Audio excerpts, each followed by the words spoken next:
Hello, everybody. Welcome back to the Mysteries of the Past podcast. I'm Jonathan Ray, and I'm here with Soul Provost. and Aiden Harris. and Lulu. and today we're going to be talking about the Bermuda Triangle. And I guess I'll start off first, real quick. Well, I mean, many people have heard of the Bermuda Triangle, but they don't actually know like where it is. Surprisingly, I didn't before I even looked up this topic. But Is up, it near Bermuda?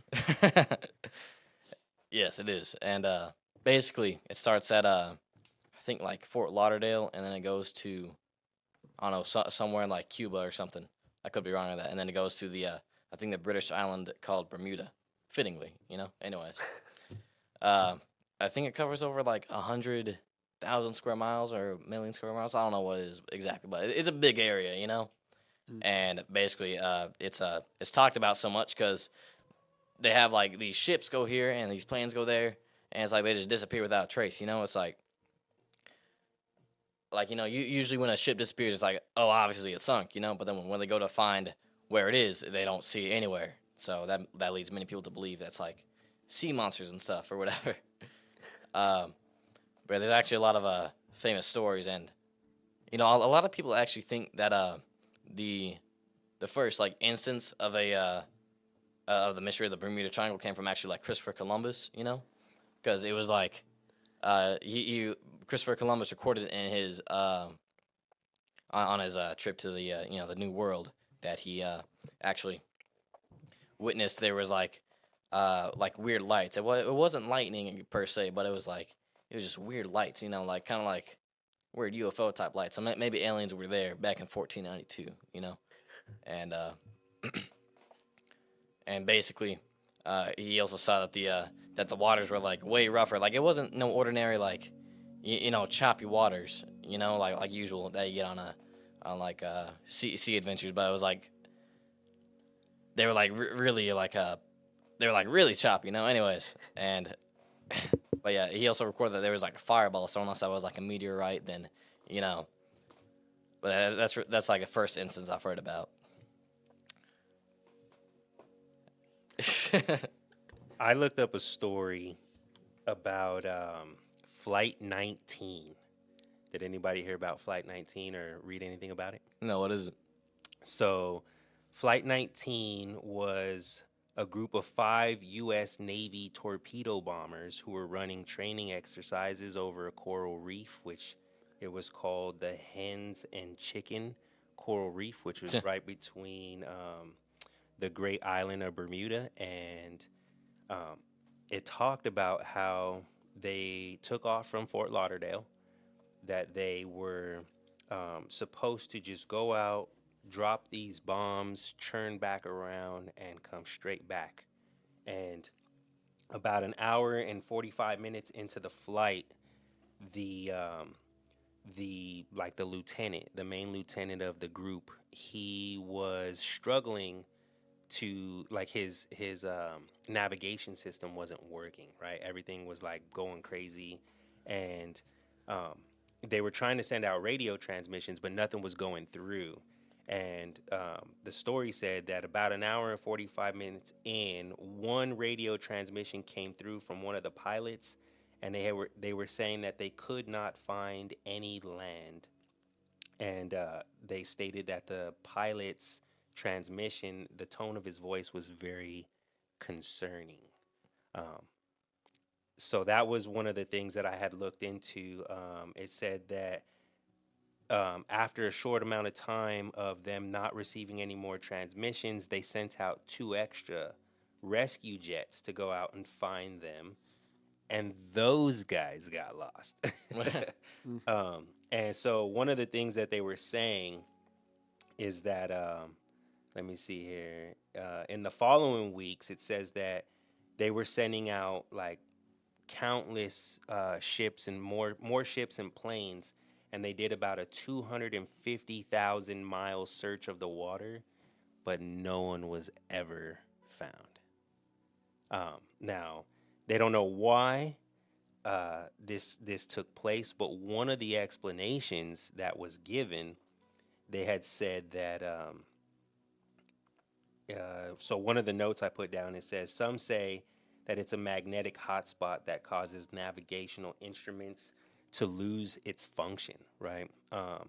And they're basically saying that the thing that's creating the disruption for the navigational systems is that they believe there is an underwater volcano that is in that region of the ocean there, and that it's magma and the lava and the magma. I guess I don't know if that's the same thing or if there's differences. I thought that was kind of weird, but they specifically said that the mixture of lava and magma cooling creates rich deposits of iron and magnetite. And Mm. because the magnetite is so heavily magnetic, it throws off navigational instruments when you're going through that area. So that That's a was cool just one thing. thing But I what do they call magnetite if it's related to magnets then? I have no idea on that.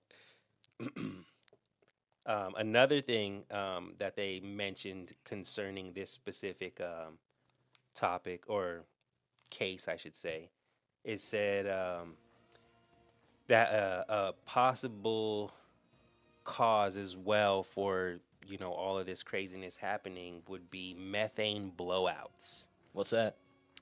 So it's where methane gases are being released from like cracks in the ocean floor, right? Mm. So it says that the amount of methane though that would have been released, it would be like an extreme amount of methane that would need to be released to be able to rise up actually out of the water to affect a plane. But they say that this is potentially more of the cause for why the ships and just boats and ships come up missing. Mm. So very interesting. And the last thing I'll say is on that is they say that in this particular area that from anywhere from around 50 excuse me, to 100 planes over the last 100 years have disappeared in this area. Wow. Must be some pretty bad pilots. Oh, well, I have seen somewhere that um there might be more. Okay, people or someone has said that there might be more. Um, think people blame the Bermuda Triangle for disappearances. Okay, I have no clue how I'm phrasing this. Okay. People are saying that there might be more. Um, the Bermuda Triangle may be blamed for more lost ships and planes than there actually might be because Mhm. they might report a ship or plane missing, but they won't report its eventual return to Mm. where it was. They could be in China for all we know. So, like, they could report a ship missing if it's been gone too long, but then, like, a few, like a week or two later, it might come back, but they don't report that it's back. Oh, okay. Mm. That's interesting. So, One thing I heard is there's this one ship. It was called the Southern District ship, and no one really knows where of course they don't know where it disappeared. Otherwise, they would have found the ship. But but it was last seen around the area of the Bermuda Triangle. And basically, the story is that they last see it around the Bermuda Triangle, and then the only thing you find of it is that somewhere on the coast of Florida, a life jacket bearing the ship's name, Southern District, pops up and that's the only thing I find. And that's interesting, and that's cool because it means it didn't no sea monster took it and didn't completely disappear out of nowhere and then go into an alternate dimension. But to your thing, it was stated that it was near the Bermuda Triangle, not not it was in the exact area, so it could be in South America again. But Lulu, you find anything interesting about the Bermuda Triangle? Personally, I think like the whole magnet like zone part I think that would make a lot of sense Hmm. to like put off navigation and like causing all these like crashes and stuff. I Hmm. personally think that would be the best example of like what I think a good theory on this would be. Yeah. Probably.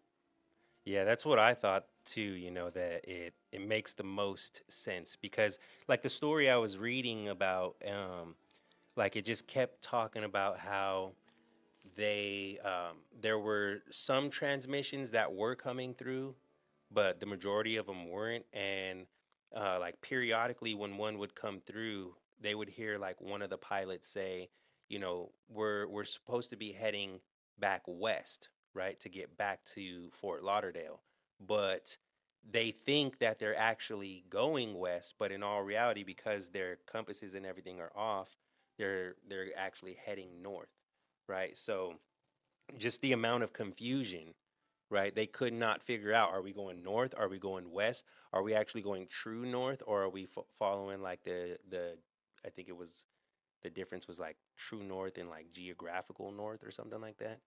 Um, so yeah, I definitely would agree with that. What'd you find, Soul? You always find some good stuff. What'd you find? I actually couldn't find very much about this. I did find a lot of theories, though. A few of them made not very much sense. A lot of people think it's aliens. Again, I didn't find much on that, but that's the main thing that kept coming up that people thought maybe they're UFOs Maybe Somali in pirate that area. aliens. And that's Space where they pirates. choose Yeah. to stay, maybe push ships over. Yeah, That's all. interesting. That's all I could find on aliens. But apparently, that one's a really popular theory. Hmm. People think that's what's going on there, and that's where they decided to A lot of stay. stupid people online. Things from space. I usually wonder. I say wonder aliens. where the ships went in that big pile of water. Pile of water. Yeah. Well, I found another story. Um, it's the story of the SS Cotopaxi. What's that? So it was a ship in 1925. There was a ship called the SSS Cotopaxi, and it was carrying 32 crew members and lots of coal. According to the story, it was lots and lots and lots of coal, um, which makes sense because 1925, everything was running on coal, Yeah. right? Hmm. So it says that they were traveling from Charleston, and their route was taking them through the Bermuda Triangle. Um, it says that um, after taking off, right, it says that they sent out a distress call asking for help because there was a massive storm that was taking place. And one of the things they talked about was how high temperature or high degree, I don't know how, I can't remember how he said it. Altitude. Hot air, Oh, basically, okay. hot air comes off of the west coast of Africa, right? And it says that it comes down, it starts mixing with warm air, not hot, but just warm, right? And so when those airs start mixing and combining, it creates like like a gust of wind that starts picking up high speeds, which then creates hurricanes, Yeah. right? So this area is very well known for massive hurricanes that come through, which we all know that if you look at the weather patterns, most of those hurricanes that we see hitting like Florida along the East Coast, and particularly the ones that go along the East Coast, that's the pattern they were showing is that when these hurricanes develop between, I think it was San Juan, Bermuda, and then you have America here, as that air comes in and moves through, right? It's typically going to go up the East Coast, but sometimes they can go over Florida and into the Gulf.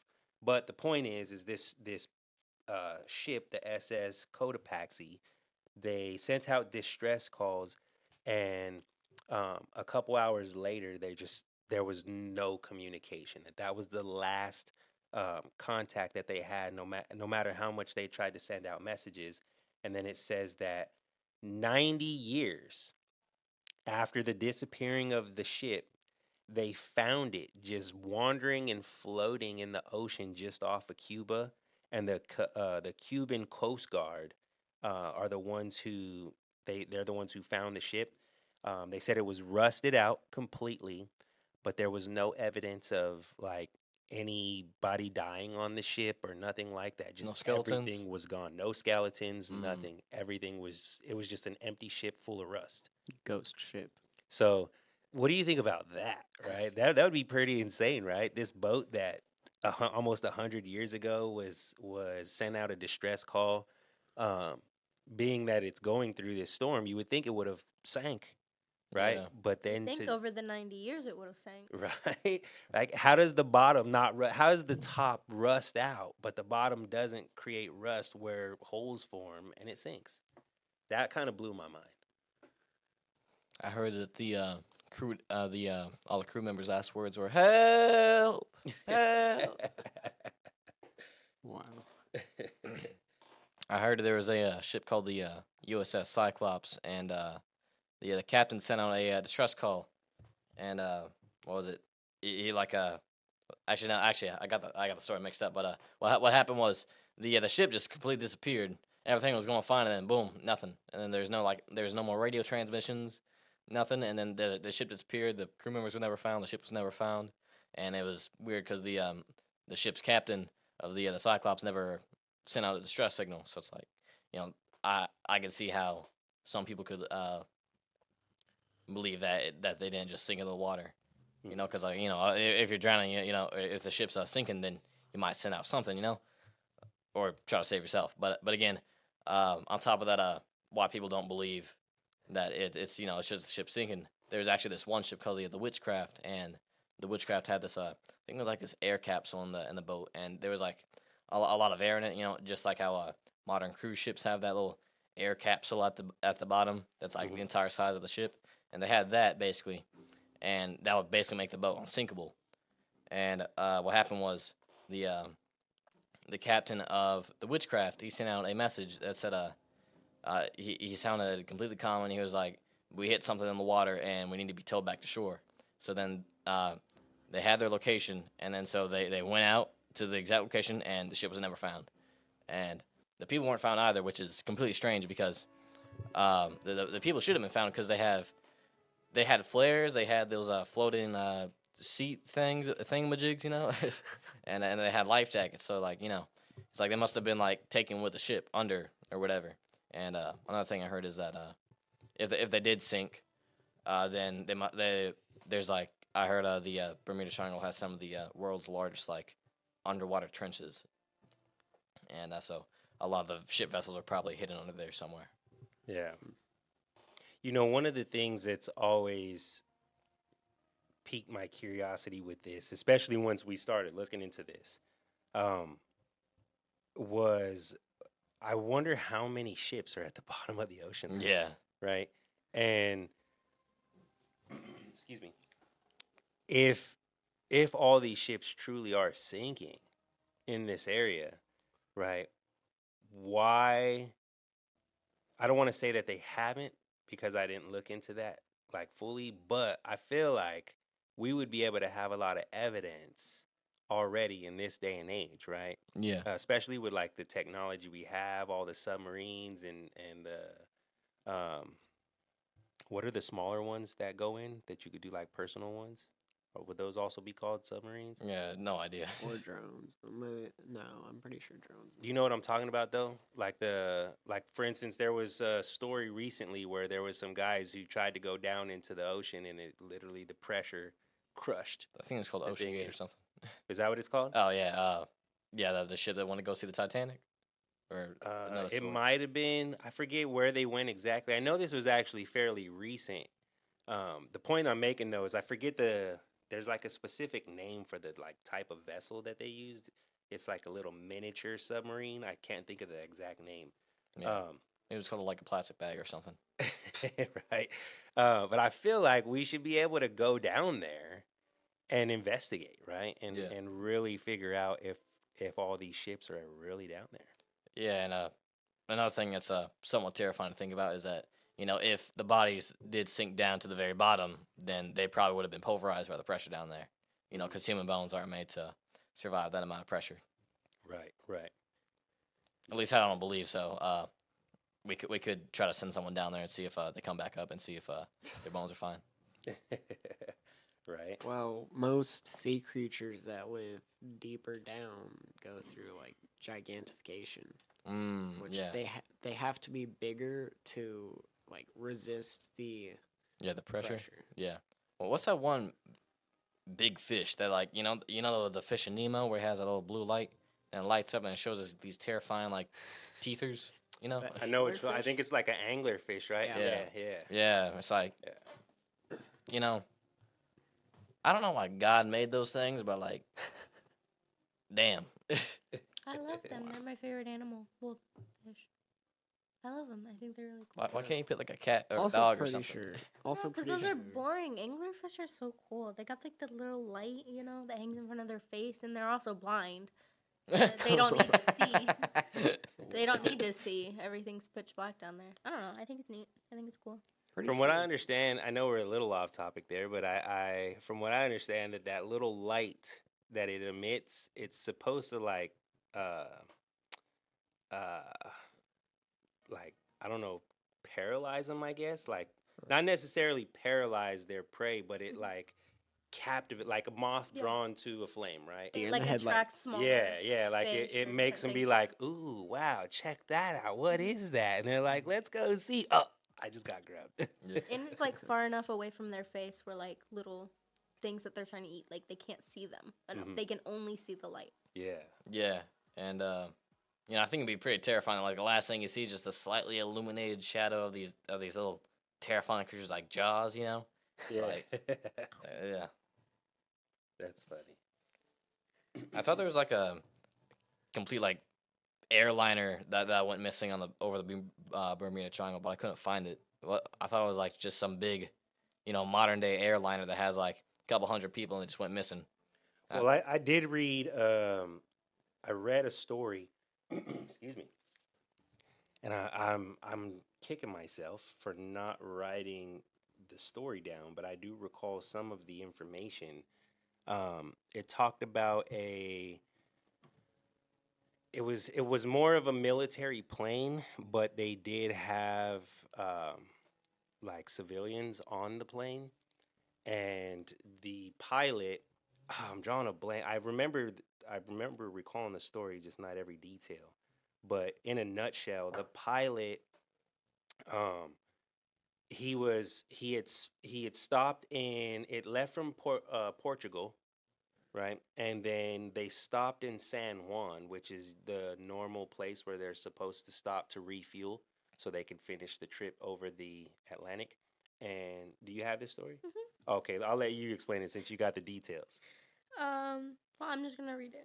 Okay. So on December 28th, 1948, a DC-3 passenger plane embarked on a pre-dawn flight from San Juan, Puerto Rico to Miami, Florida. A journey of about 1,000 miles, the captain of the plane told the control tower in Miami that the 31 passengers aboard were singing Christmas carols to begin the flight. A few hours later, the captain radioed again, saying the plane was approaching the airport. That was the last communication the DC-3 would send. 48 Coast Guard, Air Force, and Navy vessels turned up with no trace of the doomed flight. So, Yeah, and one of the things that I had seen in the article I was reading, it talked about how the pilot initially when they were gonna take off from San Juan, there was a big storm happening. So the pilot had made the judgment call to say, you know what, we're gonna wait overnight to let this storm pass because the winds are too strong, right? And um, so the following day, when they went to take off, I believe it was the following day, but I think they still were flying at nighttime, so they still took off at night. It says, well, they were saying that the pilot was very concerned about the strong winds at high altitudes. So they said he decided to fly low to the surface of Oh the boy. ocean. Um, They said he was maybe about 2 to 3,000 feet above the surface. Um, Oh, so what some speculation or theory is that the pilot, when he began his descent to come down, he maybe forgot that he was flying at a lower altitude. And when he put the numbers into his machinery or whatever, the plane, to like control his descent, um, they say that he may have put 20,000 feet, that they were 20,000 feet and then needed to begin to descend, and not realizing that he put the 20,000, or just forgot that he was only about 2 to 3,000 feet above the surface of the sea.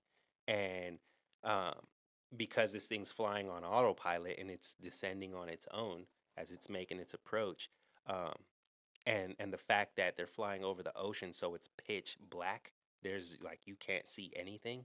um Basically they're saying that the theory is he ended up crashing into the ocean because he didn't set his parameters correctly and didn't realize that he was a few thousand feet above the surface as opposed to the 20,000 feet. Yeah. So Well, that was something curious about it.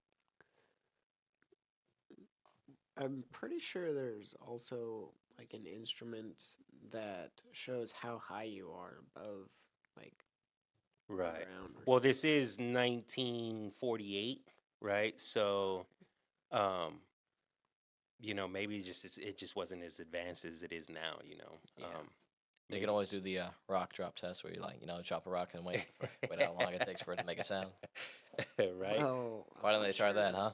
Not sure you'll really hear the sound of a rock falling from two Where are to you three getting a thousand rock in an feet. airplane? Of course on the ground. Gave him the grass, and then So you gotta. But land how do you first. get it out of the airplane? that's a good Yeah. question.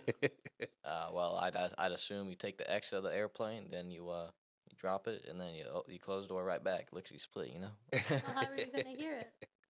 Well, Yeah. you turn off the plane engine. Maybe they did do that. I think they'd also have to be closer to the water to hear it. Oh yeah, that's probably why they went down in the first place. They're like they can't hear, and then they just went down a bit further. They tried the rock drop.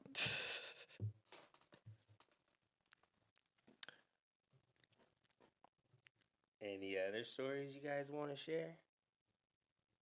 That is a good question. Add happy emotion. Joyous. So, one of the things that I looked into as well, regarding the ships, is when it comes to and I'll add this. Let me add this into the DC. It was the DC-25, right? Mm-hmm. DC-3. The DC-3. That's right. So I also heard in the article that I guess I read in the article that I was reading, that methane theory, right? They had mentioned that, and typically they were saying that because planes fly at extreme altitudes, that methane couldn't really be the cause in most cases. But they're saying that if this pilot was actually flying that low, and there was a big enough release of methane that went into the air, that it could have caused, um, like the engines to explode or things like that, where it would have sent the plane crashing down, because um, the methane side of this whole um, mystery, right, is that the boats that are going through, that travel through this area, as that methane gas rises, it creates complications for the ships and it causes the engines to explode, which then their whole theory is that it puts holes in the boat and then the boat ends up sinking, which leads me back to the beginning of what I was saying is, you know, if this really was the case with the technology we have, why are we not finding these ships, at the on the seabed of the Bermuda Triangle? Yeah.